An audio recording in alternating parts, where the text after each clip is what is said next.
所以我们的问题是，作为一个印度人去研究中国的房中术，我们挺好奇您的学习经历的。当初是什么契机让您选择了这个方向？师承的是哪位老师？学习过程中有没有遇到文化上特别难理解的地方？ We're quite curious about your learning journey. As an Indian studying Chinese Fang Zhong Shu, what was the initial opportunity that led you to choose this path? Who was your teacher? And during the learning process, were there anything culturally difficult to understand? For me, the backdrop was laid by my grandmother. My grandmother was really a very clever tantric practitioner. And from my grandmother, it was very easy because she used to talk a lot about Chinese culture and Chinese philosophy, and very, very, very properly.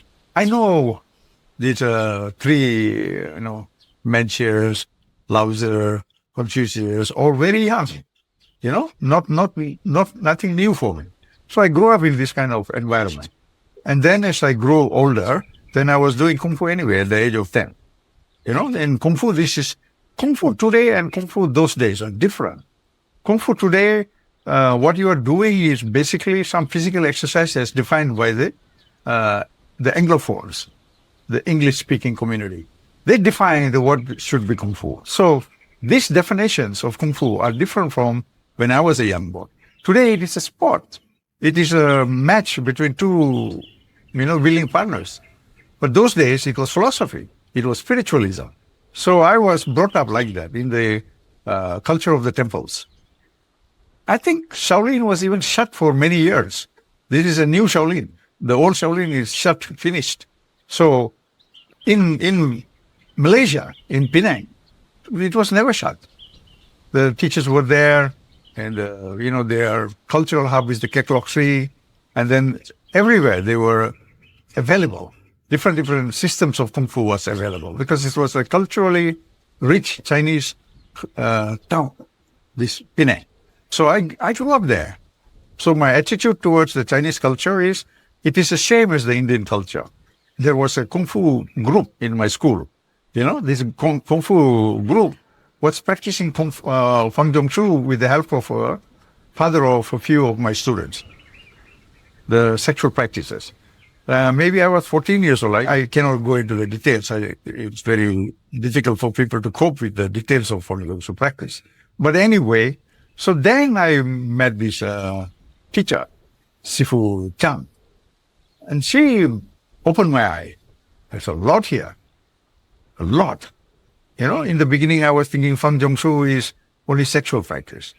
Then I realized, no, it is the entire Chinese way of looking into health, spiritualism, and it comes from the Yellow Emperor's Classic. So I was like, wow, this Yellow Emperor's Classic is called this Fang Zhong Shu. So then, when I was with this teacher, wow, it made many sense because I have my Kung Fu teacher, a close friend of my family, especially my father's friend. And his name is Shifu Teng. He lives in Thailand. After the lot of difficulties in Malaysia, he moved to Thailand, And so they were all persecuted for knowing the Fang Zhong Shu at that time when I was a boy. So he explained to me. I asked him, he explained. It's a normal conversation with him and me because he takes me to school. When my father cannot take me to school, he takes me to school. So in the car, my school is very far. So in the car, we talk a lot. We talk on the Fang Zhong Shu. We talk a lot of the Kung Fu. And he is one of the most important Kung Fu teacher for me. Then with these two teachers, Shifu Teng, I don't know his first name. I forgot, because when you're small, we call him uncle. We cannot call him by name. See? Now I call him Shifu Teng. And then with that Shifu Chang Wai Chang, I was really in the Chinese temple all the time, loving it, completely immersed in it. like this is so beautiful, so clever. For me, it is a contrast between science, Tantra, and the Yellow Emperor. So Fang Zhong Shu is very early. If you really understand, it goes to the Yellow Emperor. In the revival, the Buddhist version is the Shaolin Temple. But you can find Fang Zhong Shu in the Huang Neijing. That is before Christ, At least if you want to believe the Western scholarship, is before Christ. Then in the second round, it was highlighted by the Shaolin guys. And the Shaolin guys who were talking about Fang Zhong Shu in the Buddhist way, they were making the Fang Zhong Shu. But then that got all stopped. I think it stopped when the Cultural Revolution happened. Then the temple was shut. I think in 1977, the temple was reopened. 1977. And then new form of Shaolin was put in place.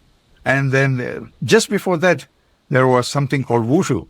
So the problem with the mainland China is that they don't like spiritualism. So they cancel all this. So then what was taught was Wushu, performing arts. You have such a legacy. Why you want to make it into drama? Performing art, anybody can do that. Why you want to bring it to this level? So Fang Zhong Shu became heart of the Shaolin.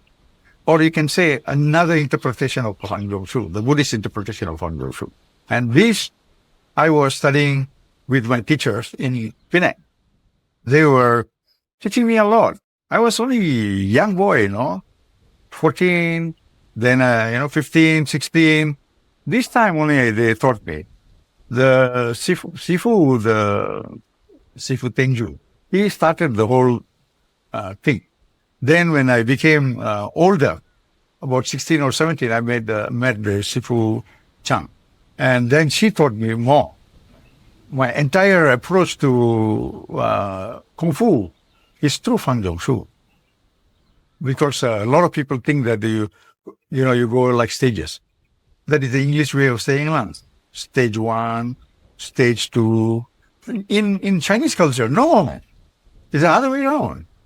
Fang Zhong Shu is the DNA of Shaolin.